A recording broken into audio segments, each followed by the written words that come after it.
E a gente continua falando sobre a campanha eleitoral, que vive momentos decisivos antes do segundo turno. Aqui em São Paulo, a diferença entre os candidatos ainda é alta, mas diminuiu nos últimos dias, como apontam as pesquisas. O cientista político Cristiano Noronha, vice-presidente da Arco Advice, participa agora aqui da programação da Jovem Pan. Tudo bem, Cristiano? Sempre uma honra te receber aqui. Boa noite, bem-vindo. Prazer, Thiago. Um prazer estar aqui com vocês também. Prazer é nosso. Bom, a gente estava discutindo agora há pouco o que é primordial nesta reta final. O prefeito de São Paulo disse que não está tão preocupado assim com o fato da abstenção, mas é claro que, segundo ele, é importante que os eleitores vão até as urnas, deem o exemplo da cidadania. De qualquer forma, o que é mais primordial nesse momento, nessa reta final, obviamente temos o debate e a tentativa de Guilherme Boulos de tentar reduzir ainda mais essa distância, né? Thiago, a gente tem uma eleição onde a gente viu por problemas envolvendo questões meteorológicas, a chuva em São Paulo, a falta de energia. Então, a gente viu nas últimas semanas ali a distância entre Boulos e Ricardo Nunes reduzindo nas últimas pesquisas, nas últimas semanas. Mas o Ricardo Nunes, ele ainda preserva uma vantagem considerável, uma vantagem ainda boa, que é muito difícil o Guilherme Boulos superar, e isso vai ter um debate hoje, a não ser que Ricardo Nunes cometa muitos erros, né, que tenha um desempenho muito ruim, eventualmente isso poderia ser revertido, mas eu não acredito que isso aconteça. Agora, além da questão política, Thiago, a gente tem que olhar também agora a questão meteorológica. O cientista político também tem que examinar isso. Então, imagine você, há previsões de chuva em São Paulo, e eventualmente isso poderia prejudicar um pouco mais também a imagem de Ricardo Nunes, porque a gente vê algumas pesquisas de intenção de voto contabilizando ali na conta, né, da prefeitura esse problema da falta de energia, né? Então, dependendo eventualmente das dimensões de chuva e do impacto para a população, isso pode ser algum fator negativo para Ricardo Nunes. Mas eu acredito que muito provavelmente é muito difícil de reverter essa vantagem que Ricardo Nunes tem, e muito provavelmente ele vai conseguir a reeleição no domingo. Agora, sobre essa questão da energia, a discussão em relação a Enel aqui em São Paulo, claro que a população sabe das responsabilidades da própria prefeitura, mas dessa vez tudo foi muito dividido e houve até um jogo de empurra, né? Governo do Estado, o governo federal, a ANEEL. Será que isso fez com que não colasse tanto no prefeito Ricardo Nunes? Foi fundamental, né? E é importante também que o governo federal quis colocar essa marca no prefeito, porque o governo federal tem um candidato explícito nessa campanha, que é Guilherme Boulos. Então, obviamente, que tentar colar isso e se afastar um pouco também, até para não prejudicar a popularidade do presidente, era uma questão estratégica também para o governo, né? Agora, vamos dizer assim, essa responsabilidade que não é muito clara para o eleitor, a quem compete efetivamente resolver essa questão. As pesquisas mostram, Thiago, que os eleitores acreditam muito ali a responsabilidade da própria empresa, né? Não da prefeitura ou do governo federal, mas obviamente que isso gera um transtorno para a população e isso acaba prejudicando a imagem do prefeito, e é ele quem está disputando a eleição. Então, potencialmente, o mais prejudicado nessa história é quem está no exercício do mandato, que é o prefeito Ricardo Nunes. Cristiano, vou chamar os nossos comentaristas. Próxima pergunta da Dora Kramer, depois também o Nelson Kobayashi. Dora? O Cristiano, você falou da chuva, eu não tinha me dado conta, não é só a imagem. Dependendo da chuva, pode prejudicar a presença das pessoas, né, nas urnas, né? Mas eu não tinha pensado nisso. Mas não é disso que eu quero falar. Olha só, o presidente Lula, Guilherme Boulos, virou candidato agora numa aliança por decisão do presidente Lula, que lá atrás fez esse acordo com ele, lá em 22, em troca do apoio do Boulos ao Fernando Haddad, para o governo do Estado. Fernando Haddad perdeu a eleição.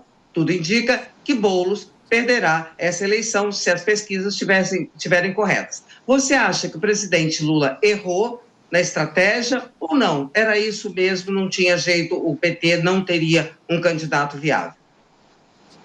Não teria, Dora, e é muito importante também que na política, né, se mantenha a palavra. Quer dizer, houve um compromisso do próprio presidente Lula de apoiar a candidatura de Guilherme Boulos para a prefeitura. Então, o PT não tinha um nome, houve um compromisso com o presidente Lula, né, envolvendo ali a candidatura de Ricardo Boulos, e ele fez cumprir isso. E é importante também na política você manter a palavra, manter o compromisso que você assumiu em eleições anteriores, em momentos anteriores.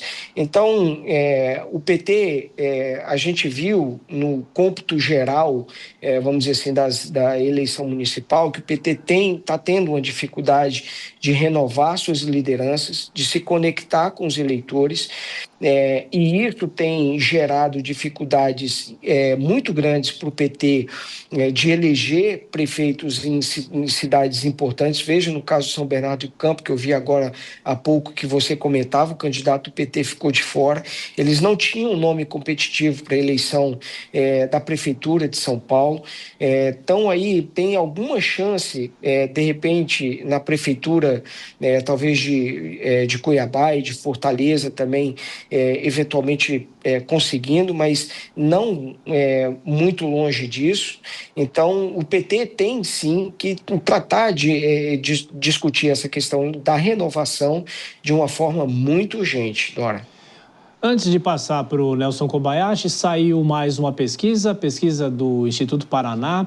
Ricardo Nunes tem 51,2% das intenções de voto e Guilherme Boulos aparece com 40,7%. Então, esse é o levantamento do Paraná, Instituto Paraná. Agora há pouco foi feita essa pesquisa, essa divulgação. E voltando agora com o Nelson Kobayashi, que faz a pergunta para o Cristiano Noronha. Aliás, Kobayashi, praticamente nada de novo nessa pesquisa. Pois é, Cristiano, eu quero te perguntar sobre aqueles menores números dessa pesquisa, que são aqueles que não sabem ou aqueles que estão indecisos. 5,9 que vão anular os seus votos, mais 2,9 de indecisos. Como que você vê uma eleição chegando já agora na reta final com tão poucos indecisos? A gente teve uma campanha tão propositiva, tão completa a ponto das pessoas terem convicção do seu voto e chegar nessa reta final com esse número que me parece um número tão baixo de pessoas indecisas? Isso é o que mostra a pesquisa, né, Kobayashi? Vamos ver, por exemplo, o que vai ter de índice de abstenção, de não comparecimento, que eu acho que vai ser alto, né? Então, em geral, no segundo turno, esses percentuais tendem a aumentar de não comparecimento ou de voto branco e nulo, por uma frustração do eleitor de seu candidato preferido, vamos dizer assim, não chegar ao segundo turno. Diante de duas opções na pesquisa, o eleitor faz uma opção, né? E a gente viu que essas candidaturas de centro, como é considerada a de Ricardo Nunes, ela acaba atraindo mais um grupo maior de eleitores. Os extremos, que eram considerados ali Pablo Marçal e Guilherme Boulos, eles têm mais dificuldade de atrair esses eleitores. Então, vamos dizer assim, é um caminho natural até do eleitor fazer uma preferência por um ou por outro candidato, mas como eu falei para você, vamos aguardar aí para ver qual vai ser o índice de abstenção, que em geral é muito alto, e essas pesquisas acabam não revelando isso, né? E, Noronha, de qualquer forma, nessa reta final, muito se falou, a Dora até chegou a citar os padrinhos, né? E essa campanha mostra que, por ser uma campanha municipal, e a gente sempre fala, o jornalista sempre, muitas vezes, força, vai ser uma campanha nacionalizada, não vai ser uma campanha nacionalizada. Eles não foram protagonistas dessa campanha, os dois padrinhos, não é isso? Não se envolveram primeiro, talvez, no caso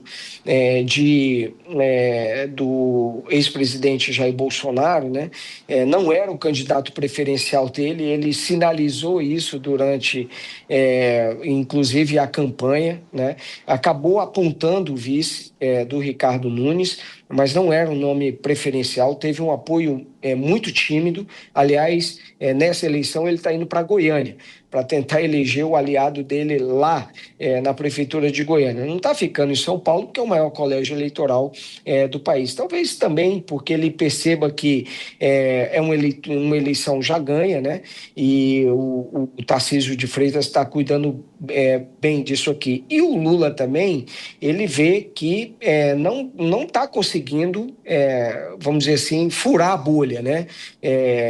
Para além dos votos que a esquerda já tem na Prefeitura de São Paulo. Mas eu não acho também, Tiago, que isso seja, de certa forma, vamos dizer assim, já uma antecipação do debate que a gente vai ter, ou da disputa que a gente vai ter para a eleição presidencial de 2026, né? Acho que são eleições diferentes, embora essa eleição municipal, ela emita alguns sinais importantes, né? O primeiro deles, para mim, é justamente isso, é que você consegue transferir uma certa quantidade de votos, mas não 100%. Isso depende também de quem que é o candidato. E outra coisa que ficou clara na eleição de São Paulo é que o eleitor está querendo alguém que firme posição, alguém que seja bastante incisivo. Foi por isso que Pablo Marçal ficou ali com 1/3 dos votos do Colégio Eleitoral de São Paulo, perdendo por uma votação muito pequena para Boulos e para Ricardo Nunes.